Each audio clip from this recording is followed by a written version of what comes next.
All right, let's talk about something that's probably driving a lot of you crazy. Why do so many great AI ideas just stall?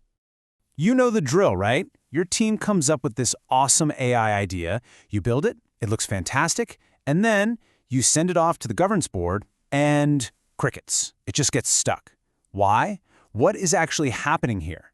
Well, the go-to explanation, the one we all kind of fall back on, is that the process is the problem. We say, oh, governance is just slow, or they're too risk-averse, they just don't get it. It feels like this epic battle of innovation versus the old guard, right?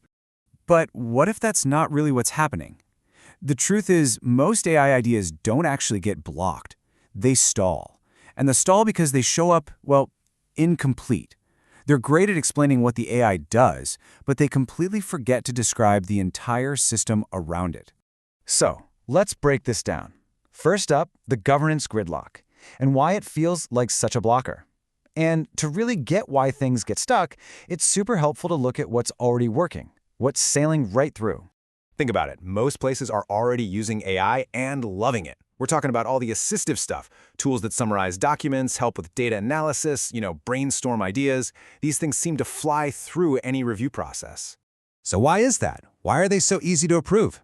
Well, it's because they all have a few things in common. First, a human is always in the driver's seat making the final call. The AI's output? It's just information. It's read-only. If you get a summary you don't like, you just ignore it. The outcome is totally reversible. And maybe most important, the blast radius is tiny. A mistake isn't going to bring the house down. This is kind of the AI safe zone. Okay, but here's where it all gets tricky. The friction, the slowdown. It all starts the second an idea crosses this invisible line, the moment it stops just assisting and starts to actually have some authority. When it can actually change a priority, or kick off a workflow, or write something to a system of record. That's the leap that most proposals just don't talk about.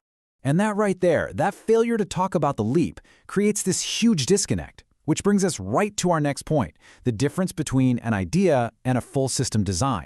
Because honestly, it's like two different conversations are happening at the same time. From your team's perspective, it all seems so simple, right? It's just the next logical step. Hey, we already use AI to spot problems, so let's just have it automatically create a ticket. It feels like a no-brainer, super efficient, totally reasonable. But the review board? They're not just seeing a cool new feature, they're seeing the beginning of an automated system. And for them, that opens up a whole can of worms, a bunch of really important questions that frankly haven't been answered.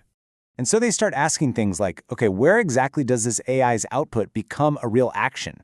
If that action is wrong, who's on the hook for it? What other systems does this thing touch? How do we undo what it did? Is there an off switch if it goes rogue? See, when a proposal lands on their desk without answers to these fundamental design questions, they have no choice but to hit the brakes. And this is so important to get. This isn't the board trying to block you. They're actually doing their job. They're trying to help you finish the design. That friction you're feeling, that's a sign. It's a signal that your idea needs to grow up and become a fully thought-out system design. Which leads us perfectly into our next section. And this is a really critical distinction everyone needs to get.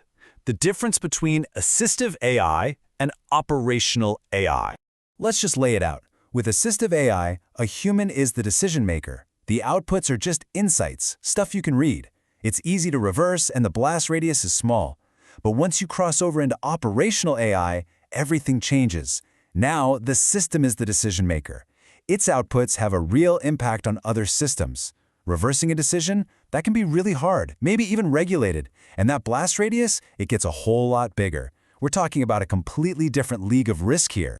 So, the big question is, how do you manage that shift? How do you cross that line safely? Well, that brings us to the Lifecycle Lens, which is a fantastic tool for getting everyone on the same page. The solution is actually pretty simple in theory. You've got to classify what you're building before you start coding. You have to be really honest with yourself and everyone else. Are we building a helpful little assistant, or are we building a full-blown operational system? This is the Lifecycle Lens. Think of it as a spectrum. Way over on the left, you've got your purely assistive AI. But as you start moving to the right, you cross what we call the authority boundary. This is where ideas become systems. You get into things like dynamic replanning, smart ticketing, and way over on the right, even zero-touch automation. And you can see how the requirements pile up as you go. Suddenly you need serious controls, evidence, rollback plans, audit trails, the whole 9 yards. And this quote really nails it. The risk isn't the AI itself. The risk is unbounded authority. The real fear isn't about the model getting something wrong, it's about giving a system the power to act without designing the right guardrails and controls around it. And frankly, most stalled AI projects get stuck because those controls were never even part of the initial conversation. So just remember, as your idea moves along that spectrum from assistive to operational, the burden of proof on you gets heavier and heavier. You need to show more evidence that it's safe, you need to design tighter controls, and you need to be crystal clear about who is accountable for its actions. Okay, that brings us to our final section, clarity before creation.